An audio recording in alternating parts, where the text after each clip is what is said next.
Alhamdulillah wa syukurillah wa la hawla wa la quwata illa billah. Asyhadu an la ilaha illallah wahdahu la syarika lah wa asyhadu anna Muhammadan abduhu wa rasuluhu la nabiyya ba'da. Allahumma shalli wa sallim ala Muhammadin nabiyil karim wa ala alihi wa sahbihi ajma'in. Amma ba'du. Alhamdulillah, puji dan syukur mari kita panjatkan kehadirat Allah Subhanahu wa taala.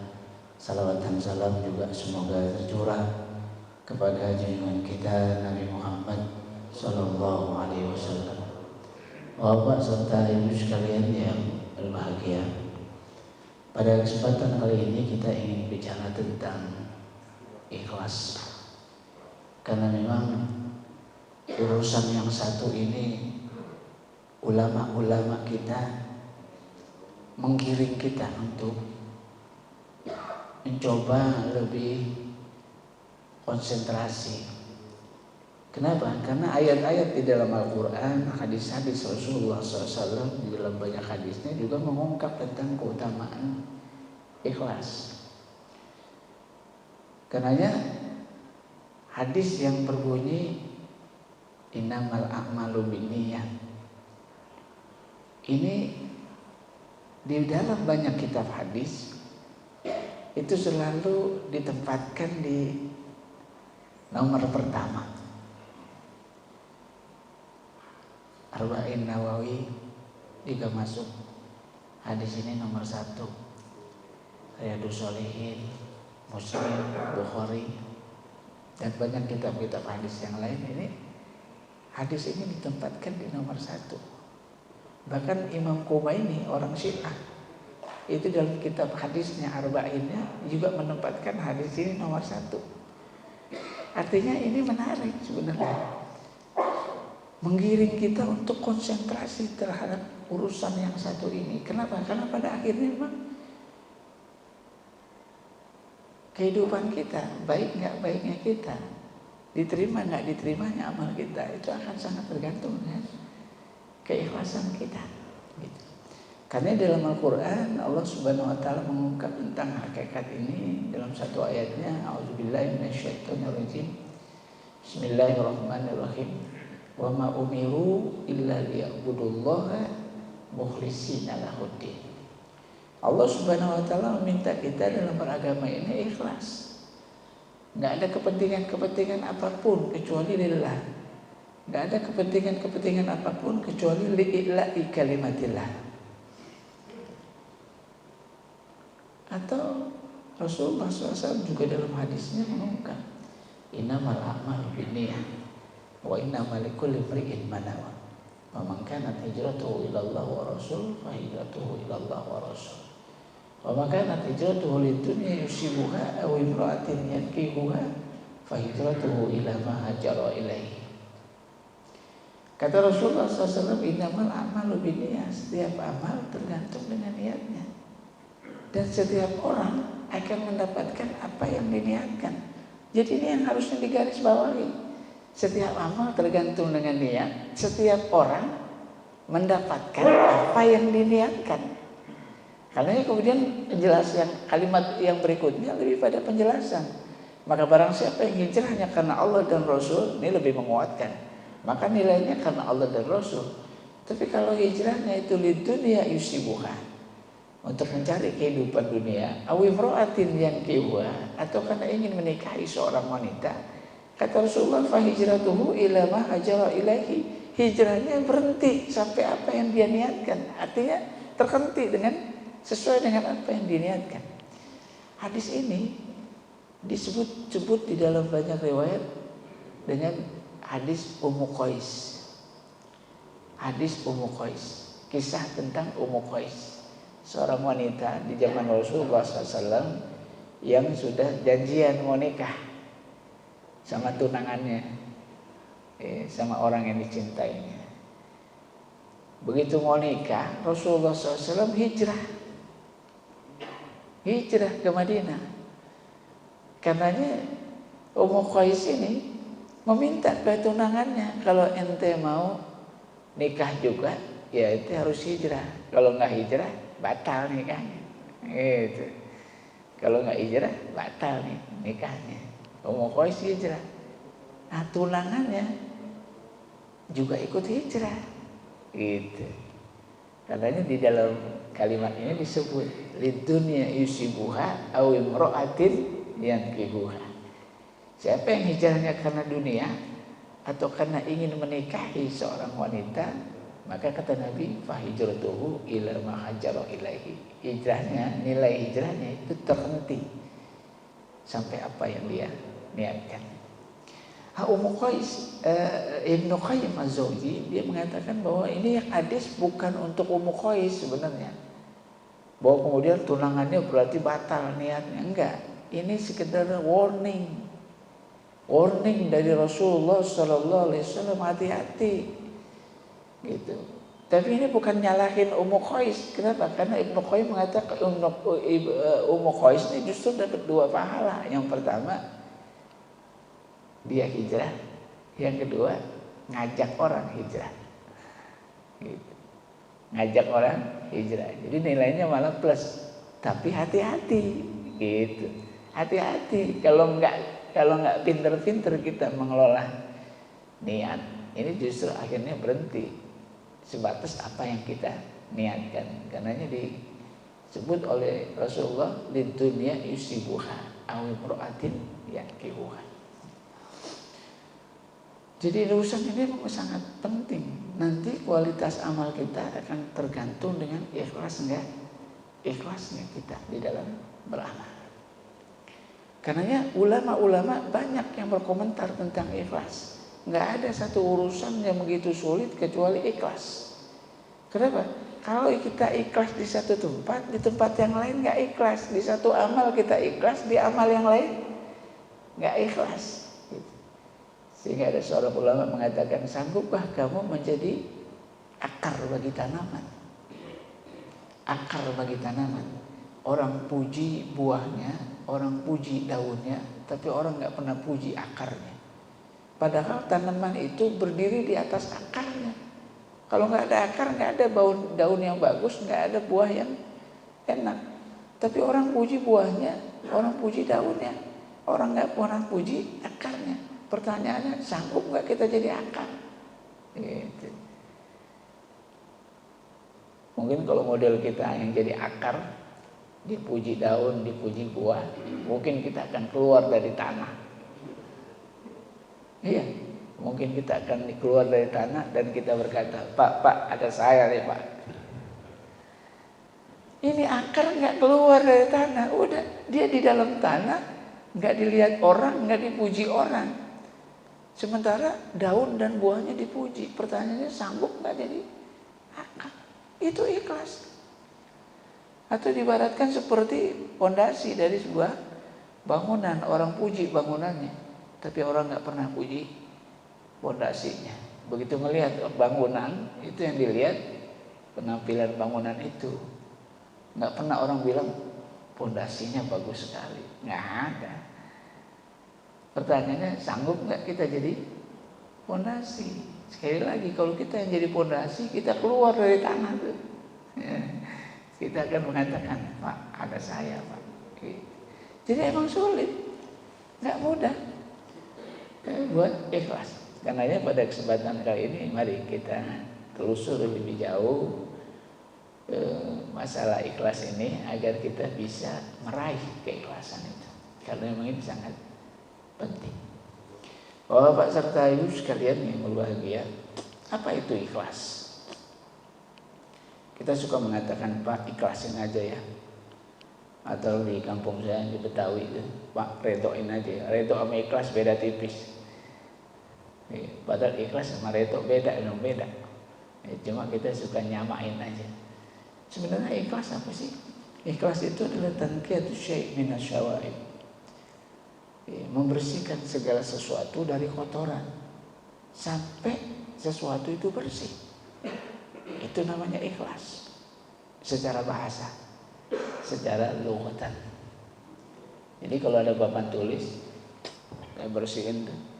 Apa tulis sampai bersih, berarti saya sudah ikhlas. Tapi kalau saya ngapusnya dikit doang masih ada sisa, berarti tidak ikhlas. Membersihkan segala sesuatu dari kotoran sampai sesuatu itu bersih. Lalu secara istilah apa? Secara istilah kan adalah niat karena Allah, semata-mata karena Allah, tidak menyatukan Allah dengan satu apapun. Bersih, murni. Dia bukan sekedar bersih, tapi juga murni. Sampai-sampai Allah Subhanahu wa taala menggambarkan keikhlasan itu seperti susu yang ada di perut hewan, labanan khalison, susu murni, bukan sekedar bersih. Yang bersih belum tentu murni. Allah menyebutnya labanan khalison, susu yang murni. Padahal di perut hewan ada darah, ada kotoran. Tapi untuk menunjukkan bahwa susu ini murni, nggak bercampur setetes darah pun, nggak bercampur setetes kotoran pun, sehingga Allah menyebutnya labanan khalison, susu yang murni. Padahal kalau ada susu, terus kita tetesin darah, langsung merah nggak? Belum tentu merah, dia bisa putih, tapi nggak murni. Ada susu nih, otaknya, lalu kita masukin kotoran, langsung butek nggak? Belum tentu, dia masih putih, tapi nggak murni. Nah, ikhlas itu murni, bukan bersih. Karena ada orang yang sholat secara zahir dia masih sholat sesuai dengan syariah, mungkin mengikuti sunnah, tapi karena niatnya bukan karena Allah, rusak amalnya. Gitu. Dia mungkin bersih, tapi nggak murni. Maka dalam hal ini memang jadi hal yang sulit, memurnikan amal kita hanya buat Allah Subhanahu wa taala, bukan buat yang lain. Sedikit saja niat yang masuk, yang lain masuk, maka dia merusak amal kita. Tuh. Itu ikhlas. Jadi sampai bersih, nggak ada kotoran. Minasyawaib, membersihkan niat kita dari segala kotoran-kotoran dalam beramal. Apa itu? Riya, pamer, sum'ah, pengen dilihat, pengen dipuji. Kalau itu masih ada, udah habis amal kita. Itu ikhlas. Karenanya kedudukannya sangat penting di dalam beramal. Karenanya ulama-ulama kemudian mengkaji lebih detail tentang makanatul ikhlas. Kedudukan ikhlas kayak apa? Yang pertama, bahwa ikhlas itu merupakan syarat dari syarat-syarat diterimanya satu amal. Syarat dari syarat-syarat diterimanya satu amal. Ada syarat yang lain selain ikhlas? Ada. Tapi ikhlas salah satunya. Dalam Al-Quran Allah Subhanahu wa taala berfirman, wa ma umiru illa liya'budullaha mukhlishina lahuddin. Qul inna sholati wa nusuki wa mahyaya wa mamati lillahi rabbil alamin la syarika lah. Wa man kana yarju liqa'a rabbih falyamal 'amalan shalihan wa la yusyrik bi ibadati rabbih ahada. Jadi banyak ayat yang mengungkap tentang ini. Ada seorang ulama tabi'in yang mengungkap tentang satu kalimat di dalam Al-Quran, liyabluwakum ayyukum ahsanu amalan. Allah ciptakan kematian, kehidupan. Ini bukan apa-apa, untuk melihat siapa di antara kita yang amalnya paling baik. Ulama ini mengatakan yang disebut dengan ahsanu amalan adalah kalau amal itu dipenuhi dengan dua syarat nih. Yang pertama, dia harus ikhlas. Yang kedua, dia harus ngikutin sunnah. Itu yang dimaksud dengan syarat-syarat. Jadi bukan sekedar ikhlas, tapi harus ngikutin sunnah. Tapi ikhlas menjadi salah satu syarat diterimanya satu amal. Ada orang ikhlas tapi nggak ngikutin sunnah, batal amalnya. Ada orang ngikutin sunnah tapi nggak ikhlas, batal amalnya. Orang-orang yang cenderung pada masalah-masalah fikih ya, itu dia mencoba untuk mengikuti sunnah, sholatnya, puasanya, ibadahnya. Tapi orang-orang yang cenderung konsen pada masalah-masalah fikih ya, dia lemah pada masalah-masalah hati, qalbiyah. Sehingga banyak orang-orang yang kemudian secara sunnah, dia sunnah tapi ikhlasnya nggak dapat. Ada orang-orang yang main di manajemen kolbu, yang ngurusin hati, dia ikhlas. Tapi biasanya orang-orang kayak begini juga kurang perhatian pada masalah sunnah, gitu. Akhirnya batal juga amalnya. Jadi seorang ahli fikih bisa batal amalnya karena nggak ikhlas. Orang-orang sufi bisa batal amalnya gara-gara nggak ngikutin sunnah. Nah kita ahli fikih bukan ahli tasawuf, bukan gitu. Jadi tantangannya lebih besar. Orang ahli tasawuf aja bisa batal karena nggak ngikutin sunnah. Orang-orang fikih kadang-kadang batal juga niatnya karena nggak ikhlas. Nah kita ahli fikih bukan, tasawuf bukan. Jadi kata ulama ini yang disebut dengan ahsanu amala itu dua syaratnya. Ibnu Qayyim dalam kitabnya yang lain dia juga berkata bahwa satu amal tanpa ikhlas ya seperti orang munafik. Satu amal, satu ilmu tanpa amal itu kerjaan orang-orang pendeta Yahudi dan pendeta Nasrani. Ilmu tanpa amal itu seperti pendeta Yahudi. Amal tanpa ikhlas itu seperti orang munafik. Jadi serius benar ngeluarin orang muslim dari kemuslimannya ketika dia tidak bisa menjaga keikhlasannya. Amal tanpa ikhlas, kata Ibnu Qayyim, orang bisa jatuh pada kemunafikan. Ini yang pertama. Jadi bahwa ikhlas merupakan syarat dari syarat-syarat diterimanya amal. Tanpa ikhlas, amal tidak diterima oleh Allah Subhanahu wa taala. Yang kedua, bahwa ikhlas ini merupakan bukti sempurnanya iman seseorang. Orang kalau imannya sempurna, sudah bagus, dia beramal semata-mata karena Allah, bukan karena yang lain. Jadi kalau orang masih beramal karena yang lain, nggak sempurna imannya. Ini yang kata Rasulullah SAW, man hubbu fillah wa bughdu fillah. Maka barang siapa yang mencintai karena Allah, membenci karena Allah, kata Rasulullah, faqad istakmalul iman. Orang itu sudah sempurna imannya. Artinya ketika seorang sudah beramal semata-mata karena Allah, mencintai karena Allah, membenci karena Allah, memberi karena Allah, tidak memberi juga karena Allah, kata Rasulullah, faqad istakmalul iman. Sempurna udah iman seseorang. Jadi emang istimewa ikhlas itu, menunjukkan sempurnanya iman seseorang. Yang ketiga, ikhlas itu menjadi sababun najah, menjadi sebab terhalangnya seseorang dari musibah. Kalau ikhlas, Allah akan berikan jalan-jalan keluar. Ini yang diriwayatkan dalam kitab Riyadhus Shalihin tentang tiga orang yang terjebak di dalam goa. Dia terjebak dalam goa, ada batu yang menutupinya sehingga dia nggak bisa keluar. Terus keluarinnya gimana? Dia berwasilah dengan amal ikhlasnya. Yang satu menjauh dari yang dua, dia mengadu kepada Allah.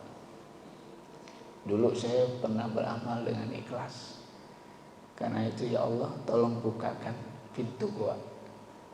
Bergeser sedikit, tapi nggak bisa keluar. Bergeser sedikit. Yang satu lagi, dia ngadu lagi pada Allah. Lalu dia mengatakan, ya Allah saya dulu pernah beramal ikhlas, karenanya tolong bukakan pintu gua. Bergeser lagi, tapi masih 2/3 nggak bisa keluar.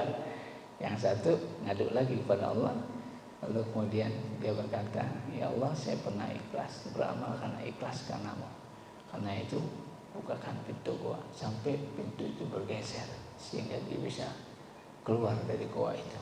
Ini dimuat dalam kitab Riyadhus Shalihin Imam Nawawi. Ini memberikan gambaran pada kita, selama kita ikhlas, maka Allah akan berikan jalan-jalan keluar. Gitu. Waladzina jahadu fina lanahdiyannahum subulana. Maka barang siapa orang yang berjuang semata-mata di jalan kami, di jalan kami itu pertama niatnya karena Allah, yang kedua caranya juga cara Allah, yang ketiga tujuannya juga karena Allah. Kata Allah, lanahdiyannahum subulana. Pasti Allah akan bukakan jalan-jalan keluar bagi mereka. Tuh ikhlas. Yang berikutnya, ikhlas itu kata ulama-ulama, dia dihitung hadir walaupun nggak hadir. Dia dihitung beramal walaupun dia nggak beramal. Kalau dia ikhlas. Ini ada mungkin saudara-saudara kita yang nggak ngaji. Biasanya ngaji, tapi karena terhalang dia nggak ngaji. Maka orang itu dicatat ngaji. Gitu. Kalau ngajinya ikhlas, nggak akan kurang amal. Kenapa? Karena dia bukan nggak mau ngaji, tapi terhalang, mungkin karena sakit, mungkin karena satu dua hal. Sebenarnya mau ngaji, dan selama ini juga dia ngaji terus. Tiba-tiba nggak muncul ngaji. Orang kayak begini dicatat tetap ngaji, walaupun nggak ngaji. Ini ngambil pelajaran dari hadis Rasulullah SAW ketika Rasulullah SAW melakukan sebuah ekspedisi militer perang. Itu di tengah jalan Rasulullah SAW kemudian berkata, di Madinah ada orang-orang yang tertinggal. Di Madinah ada orang-orang yang tertinggal, nggak ikut bersama kita, kata Rasulullah SAW. Tapi kata Nabi, orang-orang di Madinah itu yang tertinggal, dia dapat pahala seperti pahala kita. Kenapa? Karena dia terhalang, dia uzur, bukan nggak mau perang. Biasanya perang, tapi karena satu dua kali dia terhalang perang. Kata Rasulullah, orang kayak begitu tetap mendapatkan amalan orang yang berjihad, walaupun dia nggak berjihad. Tuh istimewanya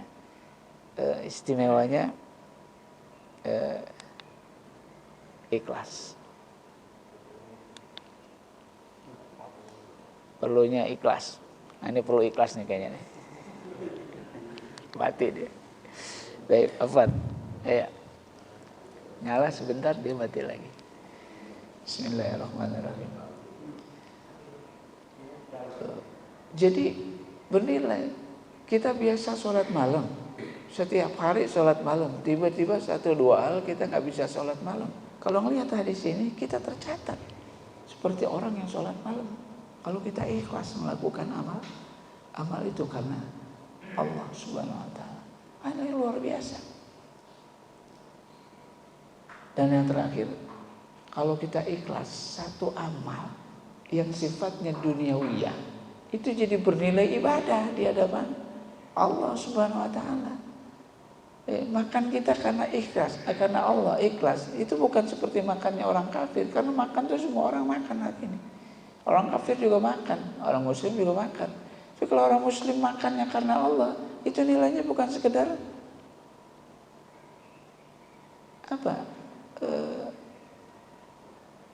umum nilainya, tapi dia bernilai ibadah di hadapan Allah Subhanahu Wa Taala.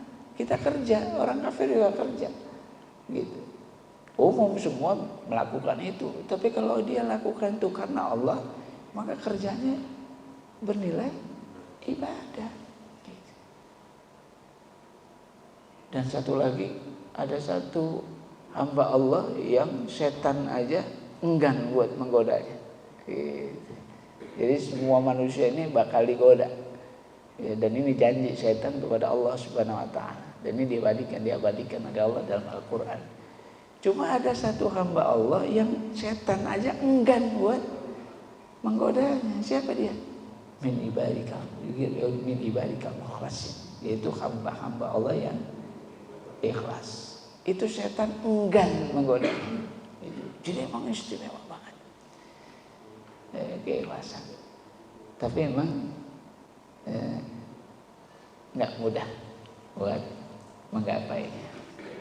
Karenanya pembahasan yang kedua setelah kita mengenal tentang kedudukan ikhlas, yang kedua adalah bagaimana kita menggapai ikhlas.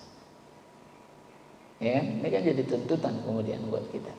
Ya, karena ini sangat istimewa. Susah Pak Ustadz? Iya, memang susah. Jangan kita, para ulama mengatakan, saya tidak menemukan satu amalan begitu sulit kecuali ikhlas. Satu amal kita ikhlas, amal yang lain gak ikhlas. Satu tempat kita ikhlas, di tempat yang lain kita tidak ikhlas. Gitu. Tapi tetap aja ada solusinya, ada caranya. Imam Al-Ghazali menyebutnya paling tidak ada 3 hal. 3 hal. Yang pertama, dawamul muraqabah. Kontrol niatnya. Niatnya harus dikontrol. Dipastikan kalau dia benar-benar karena Allah. Kenapa? Karena dia mudah berubah.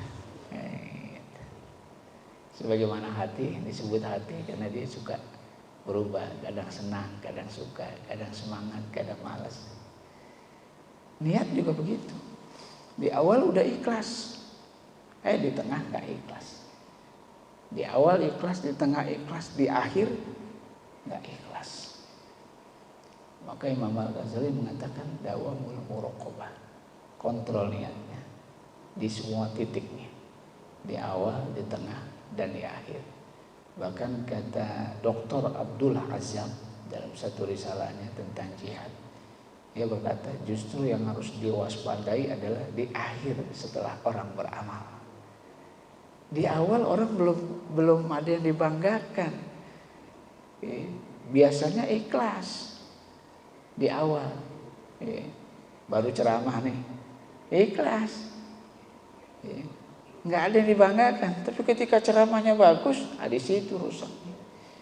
Kapan? Setelah selesai. Orang beramal, belum ada yang dibanggakan, tapi ketika amalnya bagus, di situ berjangkit ria, sum'ah, pamer, dan sebagainya. Karenanya Dr. Abdullah Aziz mengatakan, hati-hati justru di akhir setelah orang beramal. Kenapa? Karena di akhir orang setelah beramal akan dihinggapi oleh penyakit-penyakit yang bisa merusak niat. Apa itu? Yang pertama, ijab binafsi. Orang suka bangga. Gitu. Ini penyakit nih. Habis beramal, amalnya bagus, terus dia bangga dengan amalnya. Ini penyakit. Kata Rasulullah, salasatun mukhlikatun. Ada 3 hal yang menghancurkan manusia itu. Salah satunya adalah ijab binafsi. Ketika orang sudah mulai bangga dengan dirinya. Bangga aja. Enggak ngerusak orang lain, enggak menghina orang lain, enggak. Kalau udah menghina orang lain itu namanya sombong. Sombong itu batorul haq wa ghamtun nas, menolak kebenaran dan berdasarnya karena merendahkan orang lain. Karenanya iblis itu menolak kebenaran, merendahkan siapa? Adam. Karena dia merasa lebih mulia. Ini artinya iblis sombong. Abu Jahal sombong. Gitu. Dia menolak kebenaran. Kenapa? Karena kebenaran datangnya dari Muhammad. Siapa Muhammad? Anak pamannya. Karenanya Abu Jahal jadi sombong. Fir'aun sombong. Kenapa? Dia menolak kebenaran. Karena apa? Karena kebenarannya datang dari Musa. Siapa Musa? Musa cuma anak angkatnya. Gitu. Batarul haq wa ghamtun nas. Merendahkan, menolak kebenaran dasarnya karena merendahkan orang lain. Sudah ada intervensi terhadap orang lain. Tapi ijab binafsi itu enggak. Di dalam hati aja bangga. Gitu. Bangga dengan amalnya, bangga dengan prestasinya, gitu. Bangga dengan segala usaha-usaha yang dia lakukan. Bangga aja. Nanti hati-hati nih.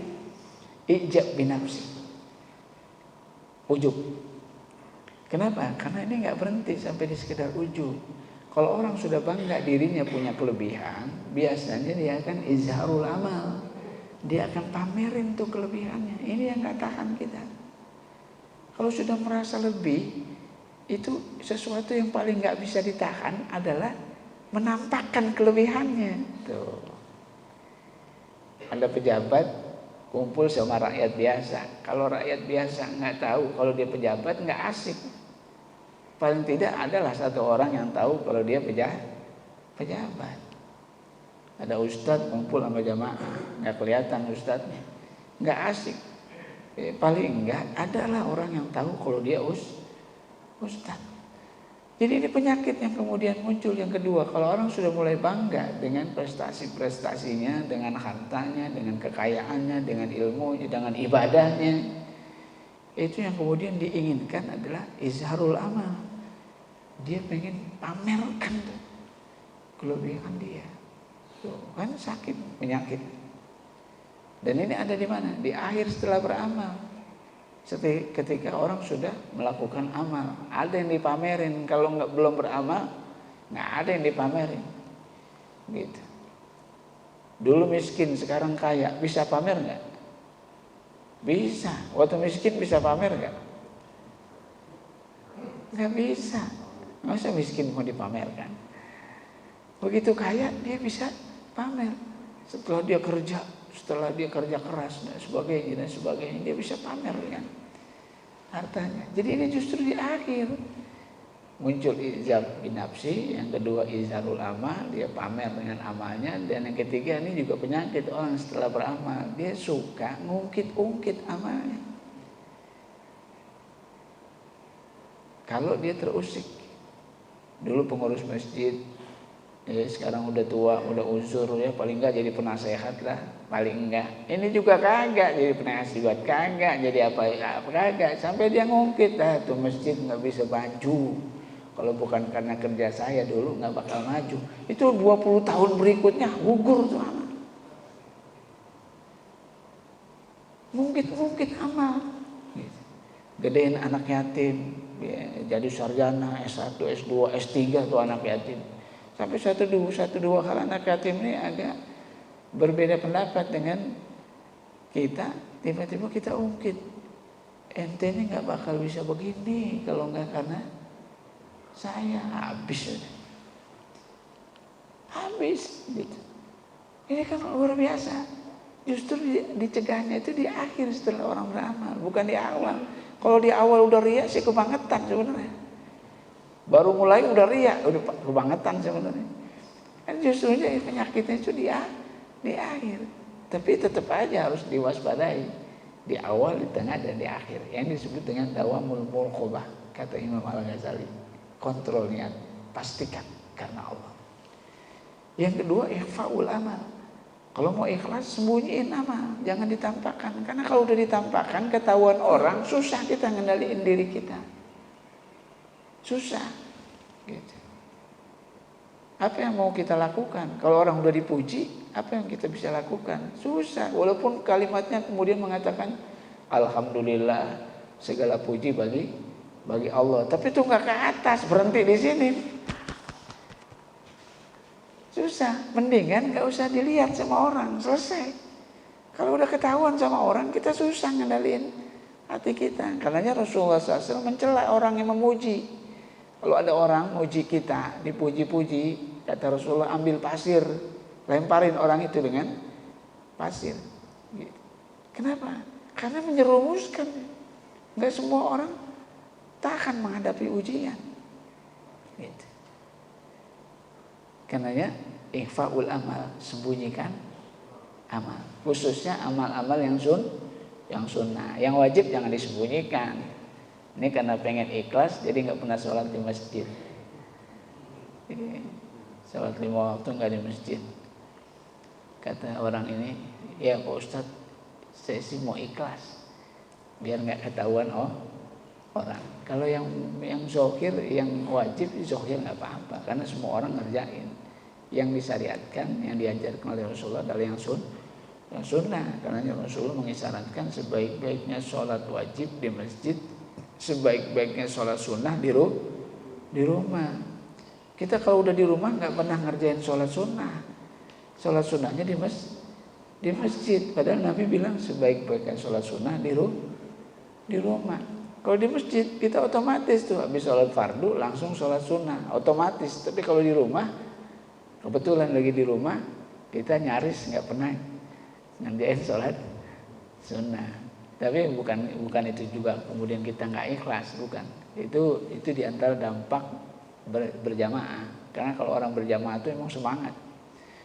Itu orang berjamaah itu semangat. Kalau sendiri cenderung malas. Jadi kita nggak melihat itu, oh berarti orang itu nggak ikhlas, bukan. Bisa jadi ini karena manfaat berjamaah. Ikhfa ulama, sembunyikan amal. Tangan kanan memberi, tangan kiri nggak tahu. Gitu. Sampai kayak begitu gambaran. Sehingga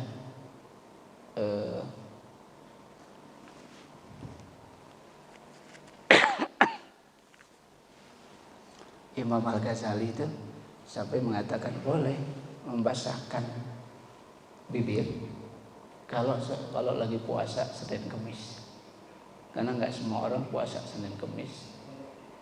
Imam Al-Ghazali boleh basahin bibir biar kelihatan nggak puasa, karena kalau puasa biasanya bibirnya kering gitu.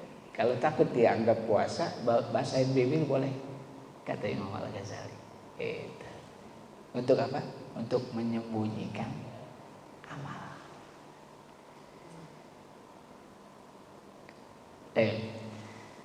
Seorang Umar bin Khattab pernah mendorong orang yang duduknya tawaduk. Duduk tawaduk itu begini. Jadi kalau duduk begini, ya, agak nunduk. Itu didorong oleh Umar. Didorong oleh Umar. Tegakkan dadamu. Tegakkan dadamu. Sesungguhnya yang namanya tawadu bukan nundukin pundak, tapi yang namanya tawadu nundukin hati. Gitu. Ini juga harus diantisipasi, karena kita bisa terjebak pada bentuk-bentuk riya, karena nggak usah ditampakkan. Ikhfa'ul amal, sembunyikan amal. Yang ketiga, kata Imam Al-Ghazali, hendaknya kita bisa bersabar. Sabar nggak dipuji orang, sabar nggak dilihat orang, sabar nggak dieluh-elukan orang, gitu. Ini perlu kesabaran, karena kalau nggak sabar, susah kita buat ikhlas. Sehingga salah satu gambaran, satu contoh adalah ketika seorang ustadz lagi ceramah, dia kenalnya sama bapak ini, nggak kenal dengan bapak itu. Kata ustadz, dia contohin di ceramahnya, bapak itu contoh nih bapak ini, gitu, yang dikenal sama ustadz. Contoh nih bapak ini, ibadahnya luar biasa. Padahal bapak itu lebih hebat dari bapak ini ibadahnya. Bapak ini lebih hebat dari, tapi ustadz muji bapak ini. Tahan nggak bapak jadi bapak ini? Bapak akan mengatakan, ya Pak Ustadz, mendingan juga saya kali ini. Oh gitu. Hah? Saya tahan. Gitu. Bagusan juga saya. Gitu. Pak Ustadz nggak tahu aja. Gitu. Ini susah nih. Perlu sabar. Kalau nggak sabar, ya begini. Gitu. Sabar nggak dilihat orang, sabar nggak dipuji orang. Karena sholat malam itu susah. Bangun tengah malam jam 3, kagak ada orang yang ngelihat. Sholat panjang, kagak ada orang ngelihat. Kadang istri kita juga tidur, anak kita juga tidur. Kita sholat berdiri menghadap Allah, semata-mata karena Allah. Kuat gak? Gak banyak yang kuat. Gitu. Kenapa? Karena paling tidak adalah yang tahu kalau saya rajin sholat malam, walaupun cuma satu orang, gitu. Ini yang saya katakan perlu sabar. Sabar nggak dipuji, sabar nggak dilihat, sabar nggak dielu-elukan, gitu. Semata-mata karena Allah. Jadi 3 hal ini kata Imam Al-Ghazali, tolong kontrol niatnya, pastikan karena Allah. Yang kedua, sembunyikan amal sedapat mungkin. khususnya amal-amal yang sunnah. Yang ketiga, sabar dalam menghadapi pujian orang lain. Dan terakhir, pembahasan terakhir adalah mazahirul ikhlas. Apa indikasinya orang yang ikhlas itu? Nah, kita kan nggak bisa ngelihat nih urusan hati, urusan Allah, tapi indikasinya ada. Orang ikhlas tuh kalau begini, kalau begitu. Walaupun pada hakikatnya secara substansi memang ini otoritas Allah. Allah yang lebih tahu siapa yang ikhlas, siapa yang enggak ikhlas. Tapi tanda-tandanya itu bisa dilihat. Gitu. Apa itu tandanya? Yang pertama adalah orang akan senantiasa melakukan satu amal itu istimroriyah wal jiddiyah. Jiddiyah wal istimroriyah. Orang amalnya itu sungguh-sungguh dan berkesinambungan. Sungguh-sungguh dan berkesinambungan. Ini tanda orang ikhlas. Karena kalau orang nggak ikhlas nggak bisa jaga ini, nggak bisa menjaga jiddiyah wal istimroriyah. Kalau dipuji dia makin semangat, kalau nggak dipuji dia malas. Gitu. Orang nggak ikhlas, mau dipuji nggak dipuji dia semangat. Jiddiyah wal istimroriyah. Jiddiyah itu sungguh-sungguh, istimroriyah itu berkelanjutan, berkesinambungan. Gitu. Mau dipuji nggak dipuji dia akan melakukan itu, sungguh-sungguh dan berkesinambungan. Kalau orang nggak ikhlas nggak bisa jaga ini. Dia semangat kalau dipuji, kalau nggak semangat dia malas. Karenanya orang munafik paling susah menjaga konsistensi amalnya. Dia bagus kadang-kadang aja, sekali-kali aja gitu. Kenapa? Karena memang masalah di niatnya. Wa idza qamu ila shalah qamu kusala yura'unan nas wa la yazkurunallaha illa qalilan. Kalau dia sholatnya malas. Kalau rajin pasti ada maunya. Jadi kalau rajin itu pas lagi ada maunya, aslinya malas.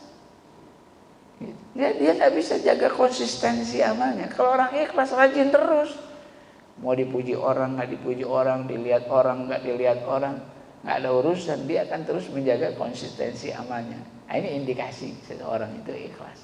Orang munafik, wa idza qamu ila shalah qamu kusala yura'unan nas wa la yazkurunallaha illa qalilan. Orang munafik sholatnya malas, kalau rajin pasti ada maunya. Apa itu? Yura'unan nas, riya pada manusia. Kenapa bisa demikian? Wala yazkurunallaha illa qalila. Karena dia tidak ingat Allah kecuali sedikit. Yang masalahnya di hatinya. Dia nggak bisa menjaga konsistensi amal. Maka syarat indikasi ikhlas adalah ketika seorang bisa melakukan amal itu secara jiddiyah wal istimroriyah. Sungguh-sungguh dan berkesinambungan. Tanpa peduli tanggapan orang, celaan orang, pujian orang, dia akan melakukan amal itu jiddiyah wal istimroriyah. Orang itu ikhlas. Yang kedua, orang ikhlas ditandai dengan dia mampu menjaga apa-apa yang baik, menjaga kebaikannya dan menghindari hal-hal yang diharamkan oleh Allah, baik sendiri-sendiri, lagi sendiri atau lagi rame-rame. Kadang-kadang orang lagi rame-rame bagus, lagi berjamaah begini bagus aja, nggak ada yang jelek. Kapan jelek tuh? Ketika lagi sendiri. Nah, gitu.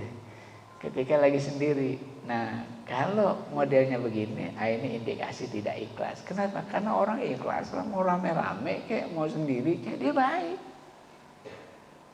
Gitu. Dia baik. Dia melaksanakan perintah Allah, dia meninggalkan larangan Allah.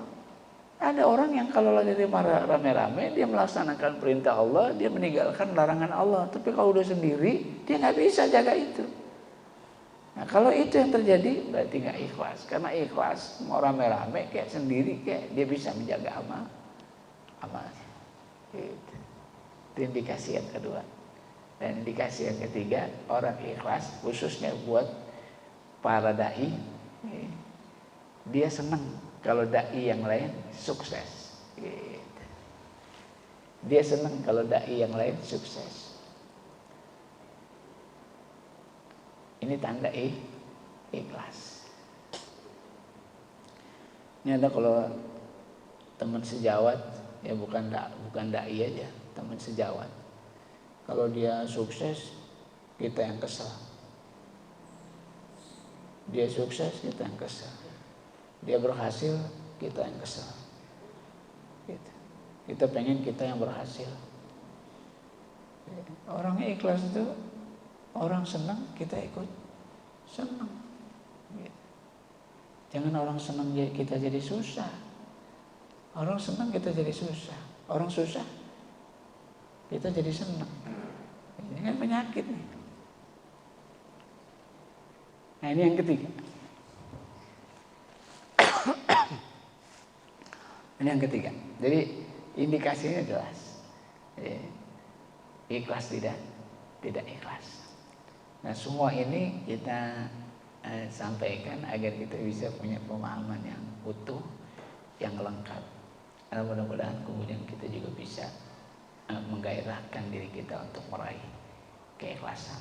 Karena ini menjadi sebuah keharusan buat kita di dalam menjalani hidup dan kehidupan ini. Jadi orang yang mukhlis, apalagi namanya udah Pak Mukhlis. Nah, ini lebih, mudah-mudahan lebih ikhlas lagi. Gitu. Tapi sampai sini tausiah saya tentang ikhlas.